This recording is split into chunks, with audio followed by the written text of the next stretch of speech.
안녕하세요. 3학년 국어를 담당하는 이혜경입니다. 온라인에서 EBS 수업으로 만나니까 새롭네요. 기말고사 준비는 모두 잘하고 있겠죠?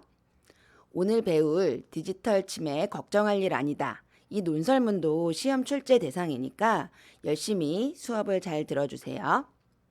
22일 등교 수업일에 이 부분을 따로 복습해주지 않기 때문에 동영상을 잘 들으면서 꼼꼼하게 공부하길 바랍니다. 본격적인 수업에 들어가기 전에 교과서를 모두 준비해 주세요. 오늘 과제는 교과서의 학습활동, 교과서 177쪽부터 179쪽까지 여러분들이 자필로 써서 사진을 찍고 과제방에 올리면 됩니다.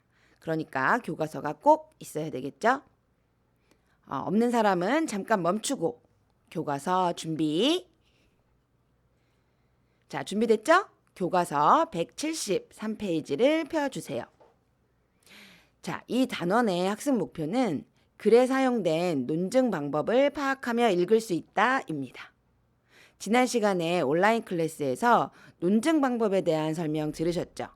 오늘은 그 배경 지식을 잘 활용해서 글쓴이의 주장이 무엇이고 그것을 뒷받침하는 근거가 무엇인지 그리고 그 근거를 바탕으로 주장을 내세우는 과정이 논리적인지 판단하면서 읽어보도록 하겠습니다. 논증은 쉽게 말하면 논리적으로 증명하는 과정이다 라고 생각하면 되는데요.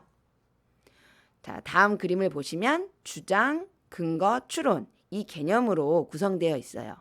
주장은 글쓴이의 의견, 즉 중심 생각을 의미하고요. 근거는 이 주장이나 판단을 뒷받침하는 이유라고 볼 수 있습니다. 그리고 추론은 근거를 바탕으로 주장을 이끌어내는 과정을 의미하죠. 이 글에서 글쓴이의 주장과 근거, 논증 방법에 주목해서 여러분들이 보시면 되겠습니다. 자, 제목을 보니까 디지털 침해, 걱정할 일 아니다. 이미 중심 제재와 글쓴이의 주장이 제목에서 명확하게 드러나 있죠.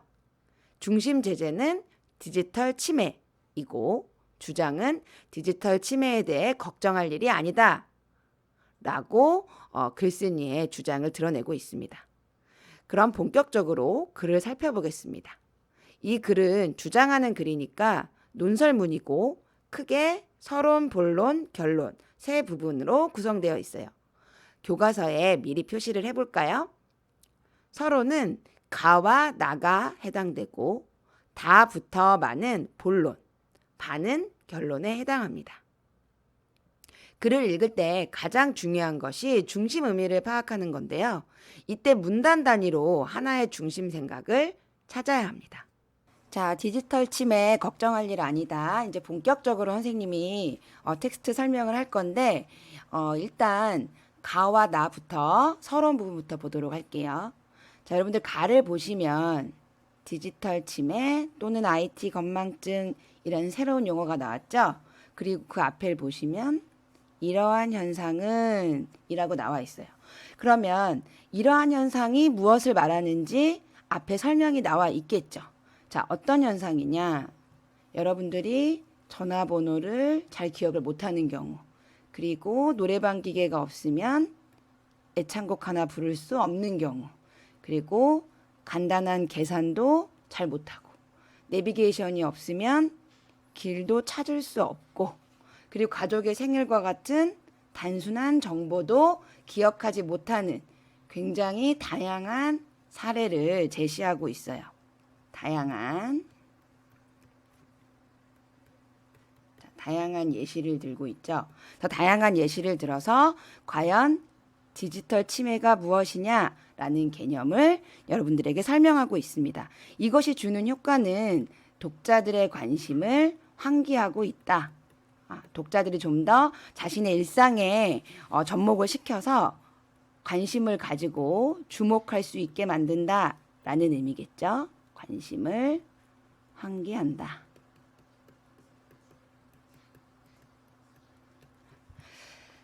자, 그래서 디지털 침해 IT 건망증이 무엇인지 가에 나와 있고, 나에서 보시면 디지털 침해가 무엇인지 나의 첫 번째 문장에 요약적으로 이렇게 제시가 되어 있죠. 디지털 기술에 지나치게 의존한 나머지 기억력과 계산 능력 등이 현저하게 떨어지는 현상, 이게 바로 디지털 침해의 개념을 한마디로 요약해서 정리한 내용입니다. 자, 개념을 정의 내리고 있다. 개념을 정의 내리고 있죠. 자, 그런데 여러분들 나에서 보시면 하지만 이런 부분이 나와요. 여러분들이 그 텍스트를 읽을 때 문장을 이어주는 이런 접속하는 표지들이 굉장히 중요한 기능을 할 때가 있어요. 여러분들 하지만 앞이 중요하겠어요? 하지만 뒤에가 중요하겠어요? 그렇죠. 하지만 뒤에가 중심 내용이겠죠. 앞에 보시면 이러한 디지털 침해 현상에 대해서 사람들이 걱정을 엄청 많이 한대. 하지만 이런 것에 대해서 단지 좋다 나쁘다고 쉽게 말할 성격의 것은 아니다. 바로 이 부분이 필자의 주장이 되겠죠. 자, 이 부분이 글쓴이의 주장입니다. 글쓴이의 주장. 자, 그러면 이 글은 주장하는 글이니까, 설득하는 글이니까 주장이 있으면 뭐도 있겠어요. 그렇죠. 그 근거가 있겠죠. 자, 그 근거의 표지로 여기 지금 뭐가 나와 있어요? 왜냐하면 이렇게 나와 있죠. 자, 이유를 이야기하고 있다는 거겠죠. 그래서 그 뒷부분은 그 주장에 대한 이유라고 볼 수가 있습니다. 자, 어떤 이유를 제시하고 있느냐? 자, 어떤 이유냐 보니까 디지털 침해 현상은 인류의 좀 굵은 걸로 바꿔볼게요. 자, 인류의 진화 그리고 노동 환경의 변화와 연관된 굉장히 복잡한 현상이기 때문이다. 이렇게 이야기를 하고 있습니다. 그러니까 서론에서는 주로 항상 어떤 문제에 대해서 개념을 정의 내리고 그 문제가 어떤 의미가 있는지 앞으로 본론에서는 어떤 이야기를 할 건지 그 중심 내용의 방향을 제시한다라고 볼 수 있겠죠. 자, 그래서 앞으로 디지털 침해와 관련해서 크게 걱정할 것이 아니다. 걱정할 필요가 없다. 왜냐하면 그 이유를 인류의 진화와 노동 환경의 변화와 연관시켜서 이제 그 근거를 이야기해 보겠다라고 앞으로의 주장할 내용에 대해서 주장의 방향성을, 자, 서론에서는 주장의 방향성을 제시해 주고 있다. 자, 주장의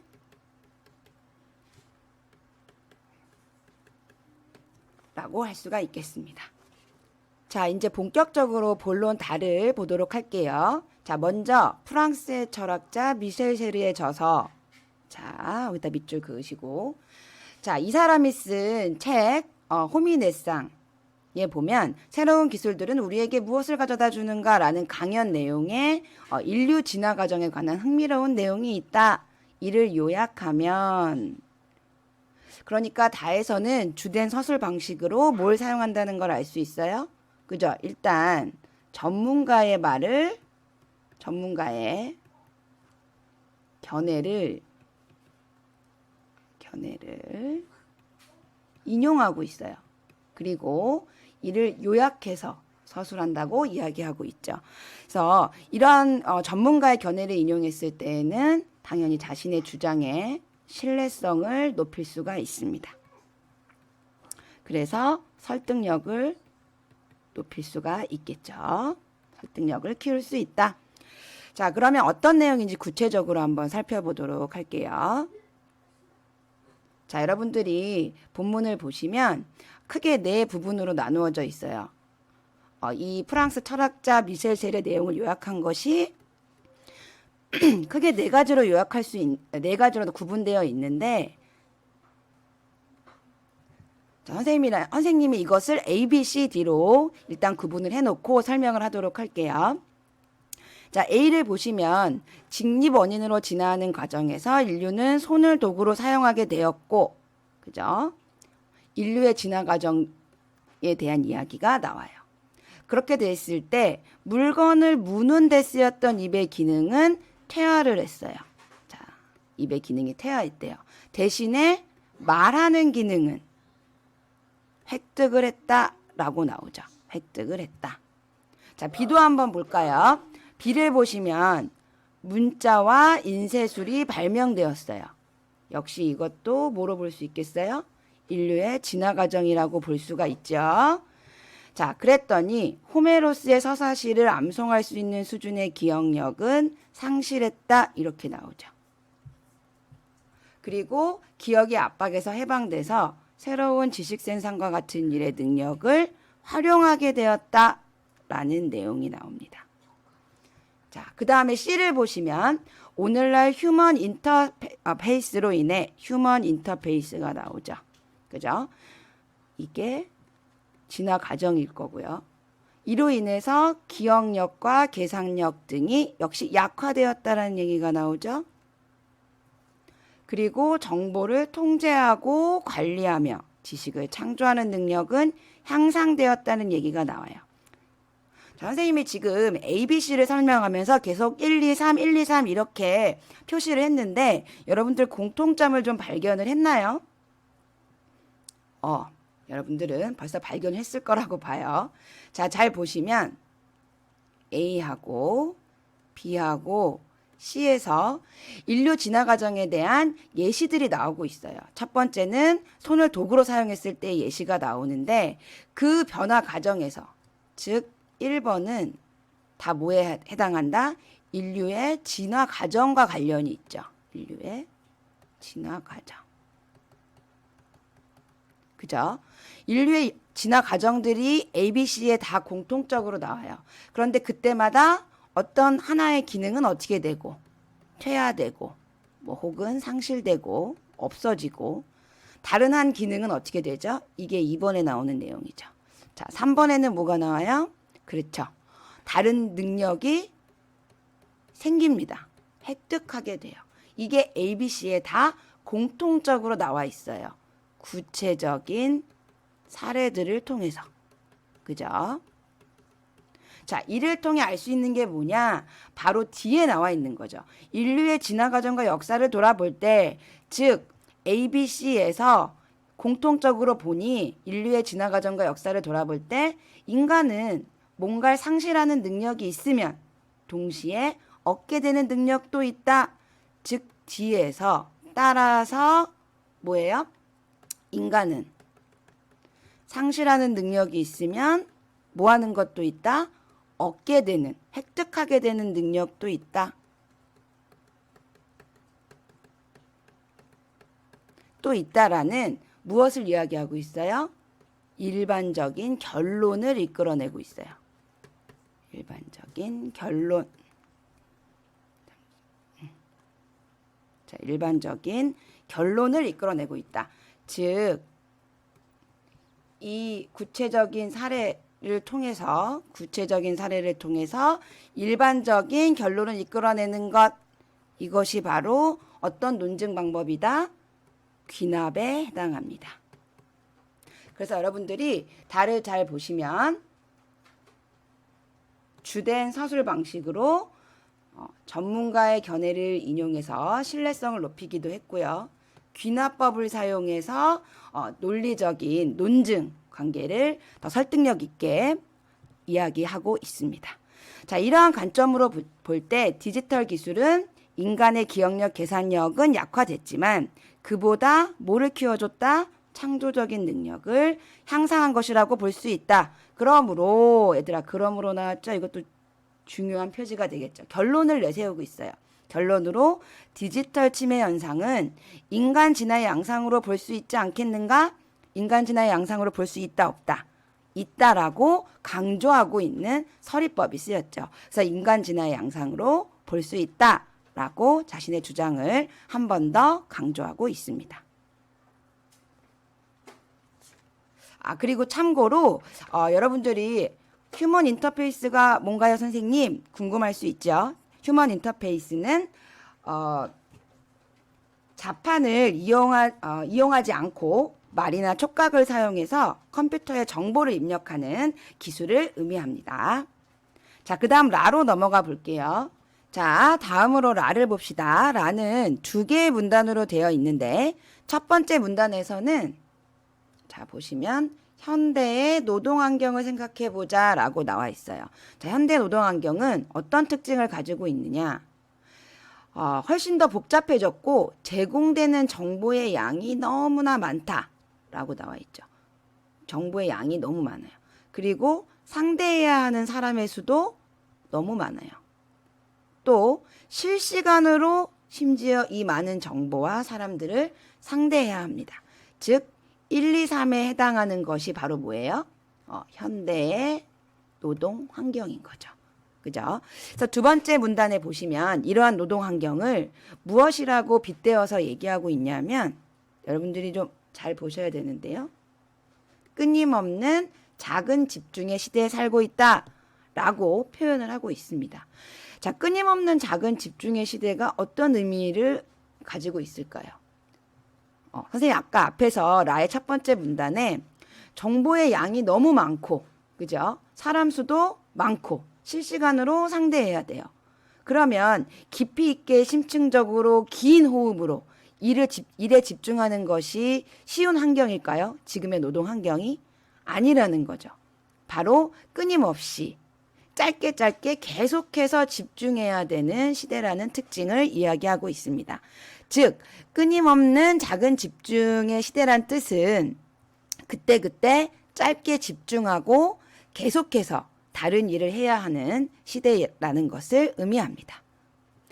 자, 두 번째 문단에서 보시면 또 하나의 표현이 나오는데요. 그래서 정보는 기억하는 것이 아니라 찾는 것이다. 이런 문장이 나오죠. 자, 이 의미는 무엇일까요? 기억하는 게 아니라 찾는 것이다. 그 앞에 부분을 보면 여러분들이 힌트를 얻을 수 있겠죠. 자, 앞에 부분을 한번 볼까요? 자, 이 일에서 저 일로 빨리빨리 주의를 옮겨가야 돼. 그죠? 그러면 빨리빨리 주의를 옮겨가야 할 때 모든 일에 대해 정보를 갖고 있기가 힘들어요. 다 기억할 수가 없죠. 그래서 이러한 근무 환경에서라면 이라고 나오죠. 이러한 근무 환경이 바로 아까 첫 번째 문단에서 말한 1, 2, 3에 해당하는 노동 환경이에요. 이런 환경에서는 많은 정보들을 다른 곳에 저장했다가 필요할 때마다 찾아내어 사용하는 것이 효율적이다 라고 나오고 있죠. 그러니까 이것은 어쩔 수 없는 선택이라는 거예요. 효율적이기도 하고. 그래서 이런 현대 노동 환경에서는 정보 자체를 기억하는 것보다는 그 정보가 어디에 있는지 찾는 것이 더 중요한 시대가 되었다라는 의미입니다. 그래서 정보를 기억하는 것보다는 그 정보가 어디에 있는지, 그러니까 정보 자체를 기억하는 것보다는 기억하는 것이 아니라 그 정보가 어디에 있는지, 정보의 출처, 그죠? 자, 기억하는 것이 더 중요해진 시대에 살고 있다. 그래서 찾는 것이 더 중요하다라는 거죠. 찾는 것이 더 중요하다. 정보를 찾는 것이 더 중요한 시대에 살고 있다. 자, 다음 마로 넘어가 볼게요. 자, 이제 말을 한번 봅시다. 자, 일하는 환경이 이렇게 바뀜에 따라 자, 아까 앞에서 노동 환경이 바뀌고 있다라는 이야기가 나왔죠. 일하는 환경이 이렇게 바뀜에 따라 뭐도 바뀌고 있다. 우리 뇌의 능력이 변화되고 있다라는 거예요. 기억하는 뇌가 아니라 필요한 정보를 빨리 찾는 뇌로 바뀌고 있다라고 나오고 있죠. 즉, 노동 환경의 변화가 뇌의 능력에 변화를 줄 수 있다라는 것이죠. 별개를 해볼게요. 자, 이 얘기는 뭐냐? 노동 환경의 변화가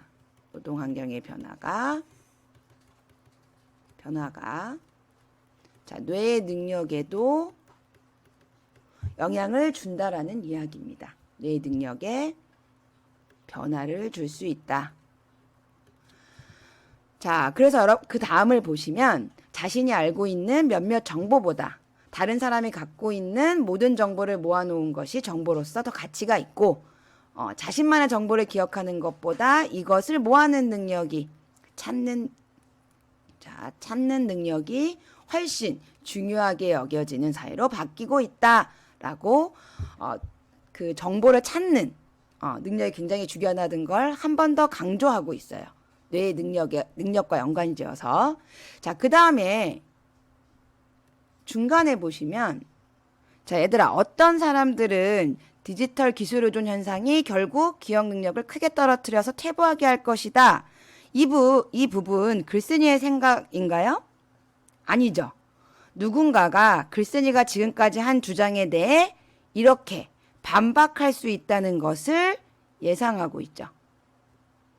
즉, 글쓴이가 다른 주장을 예상하고 있습니다. 그리고서 끝난 것이 아니라 보조기억을 디지털 기기로 이동하는 것이 곧 기억 능력의 퇴보는 아니라고 본다 라고 이야기하면서 그 주장에 대해서 반박을 하고 있죠. 예상한 뒤에 반박을 하고 있어요.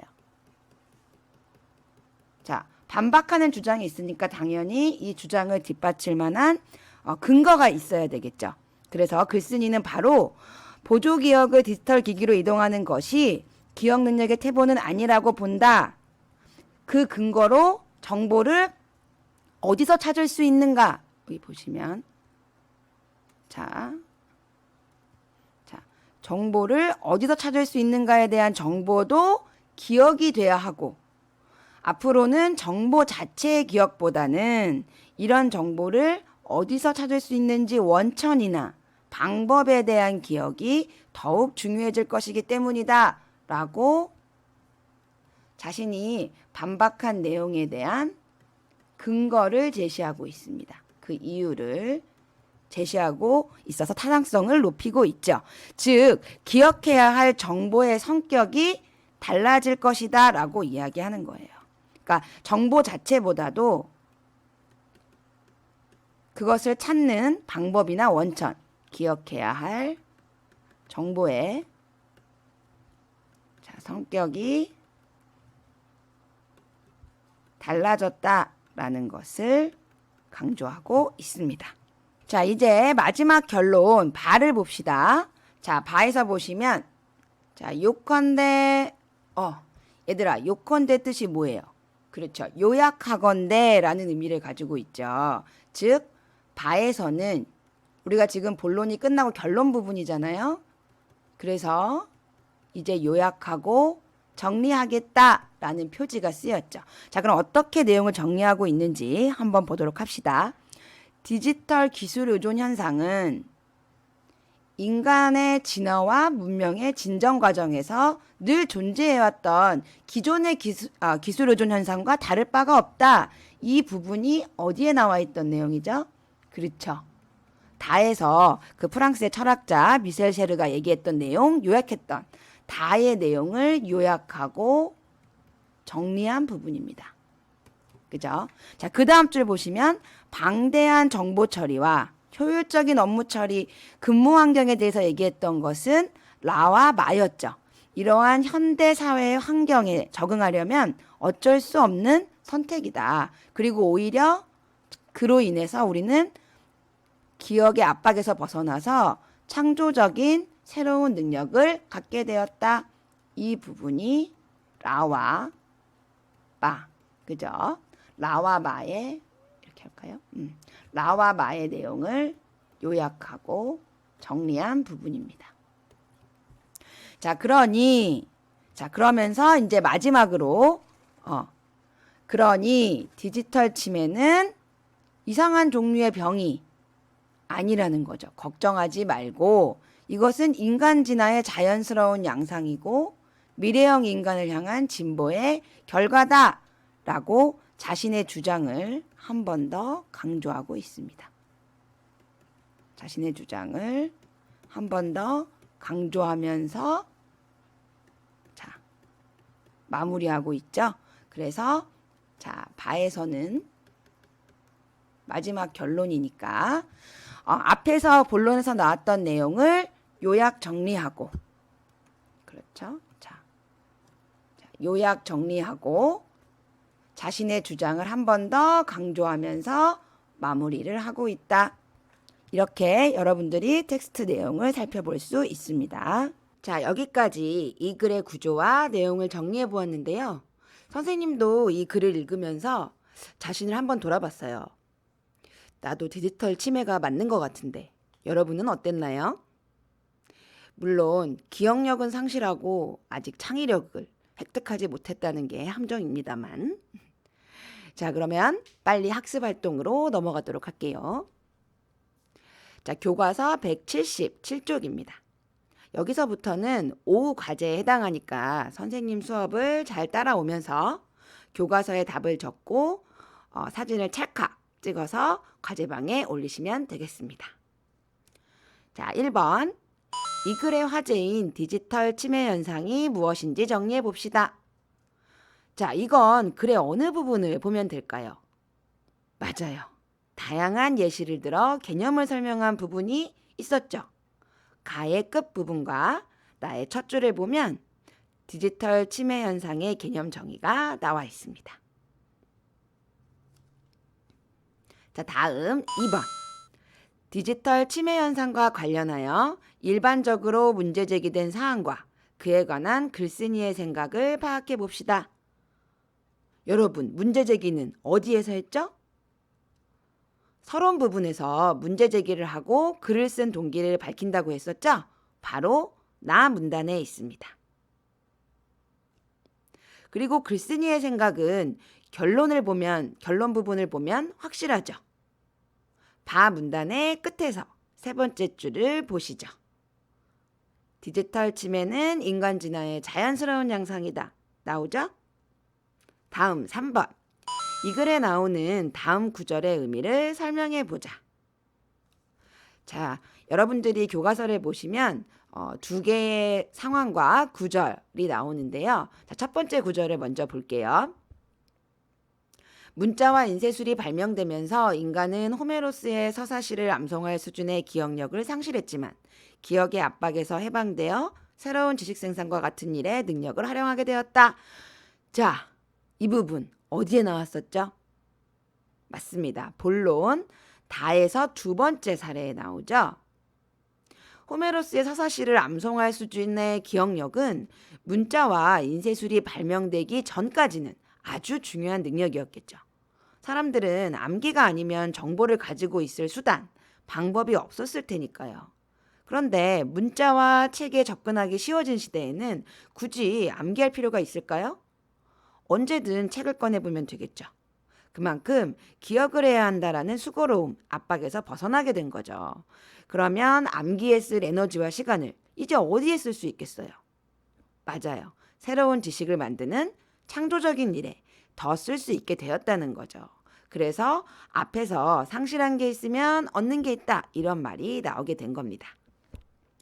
자, 다음으로 이제 정보는 기억하는 것이 아니고 찾는 것인 시대가 되고 있는 것이다. 자, 이 구절은 라 문단의 마지막 구절이었죠. 여러분들이 앞에서 기억나시죠? 끊임없는 작은 집중의 시대, 이 말 기억하세요? 이게 현대 노동 환경이 정보의 양이 많고 상대해야 할 사람 수도 많고 그리고 실시간으로 상대해야 하는 환경에서 그때그때 짧게 집중하고 계속해서 다른 일을 해야 한다라는 시대임을 의미한다라고 했던 거 기억하시죠? 그런 노동의 환경의 변화 때문에 정보 자체를 기억하는 것보다는 그 정보를 어디에서 얻을 수 있는지 혹은 어떤 방법으로 획득할 수 있는가가 중요해졌다는 의미였어요. 자, 그럼 이제 178쪽 목표 활동으로 가보겠습니다. 1번. 이 글에서 글쓴이가 자신의 주장을 펼치기 위해 사용한 논증 방법을 파악해보자. 가부터 바의 중심 내용을 정리해 보면 되는데요. 지금 보니까 다와 바의 중심 내용만 채워 넣으면 되겠네요. 자, 다는 프랑스 철학자의 견해를 인용했던 부분이었죠. 진화 과정에 따라 상실하는 능력과 얻게 되는 능력의 구체적 사례를 제시했고 그걸 통해서 결론을 이끌어내는 내용이었어요. 정리하면 진화 과정에서 창조적인 능력을 향상시켜온 인류, 이렇게 여러분들이 써볼 수 있겠죠. 그리고 반은 디지털 치매 현상은 인간 진화의 자연스러운 양상이므로 걱정할 필요가 없다라는 낙관적인 전망으로 결론을 맺고 있습니다. 자, 2번. 다에 나타난 논증 방법을 파악해보자. 근거 1, 2, 3이 선생님은 앞에서 ABC라고 설명을 했었죠. 그래서 여러분들이 근거 1, 근거 2, 근거 3은 그 ABC에 해당하는 것을 보시고 각각 적어 넣으시면 되겠습니다. 자, 그럼 2에서 정리한 논증 방법이 다음 설명 중 어떤 것에 해당하는지 생각해보자. 지금 두 가지 논증 방법이 나와 있는데요. 하나는 귀납이고 하나는 연역이라고 되어 있죠. 자, 귀납은 개별적이고 특수한 사실이나 현상에서 일반적인 사실이나 진리를 결론으로 이끌어내는 논증 방법이에요. 일반화나 유추도 이에 속하죠. 자, 그래서 귀납은 결론이 참이되기 위해 가능한 한 많은 사실을 제시해야 하고 전제에서 예외가 발견되면 안 되겠죠. 예를 들어서 한국의 사과는 빨갛다. 미국의 사과는 빨갛다. 소말리아의 사과는 빨갛다. 호주의 사과는 빨갛다. 그러므로 사과는 빨갛다. 이렇게라고 결론을 내렸는데 브라질에 있는 사과가 파란 거죠. 그러면 이 결론은 논리적인 오류가 발생하고 설득력이 떨어지게 되겠죠. 자, 반면에 연역은 일반적인 원리나 진리를 전제로 해서 특수한 사실을 결론으로 이끌어내는 방법이에요. 그래서 참인 대전제를 사용하는 3단 논법이 대표적인 연역의 논증 방법입니다. 연역의 경우는 근거가 되는 전제 자체가 거짓일 경우에 결론도 자동으로 거짓이 되기 때문에 반드시 전제가 참이어야 한다라는 전제가 붙게 됩니다. 자, 그럼 다에서 쓰인 논증 방법은 무엇인지 여러분들 감이 오시죠? 바로 구체적인 사례로부터 일반적인 결론을 이끌어냈기 때문에 귀납에 해당되겠죠. 그럼 여기까지 학습 활동을 마무리합시다. 자, 마지막으로 정리를 간단하게 해보겠습니다. 자, 이 글은 주장하는 글, 논설문이고요. 제재는 디지털 기술 의존 현상입니다. 성격은 논리적이고 설득적, 체계적이고 다양한 예시를 써서 예시적이죠.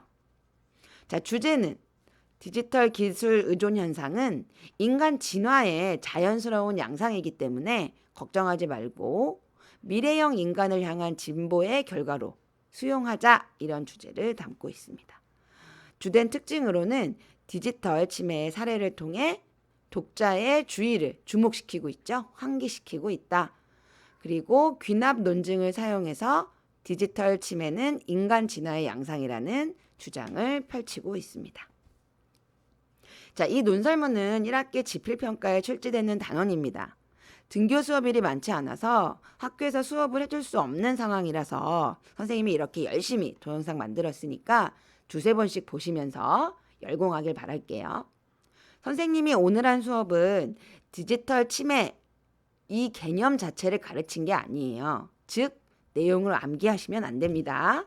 텍스트를 잘 읽고 글의 내용을 정확히 파악하고 의미를 추론하는 것이 국어에서 배워야 하는 능력이에요. 그러니까 중요한 건 실제로 텍스트를 읽고 자신의 말로 정리해보는 과정입니다. 자, 그럼 3학년 국어 화이팅!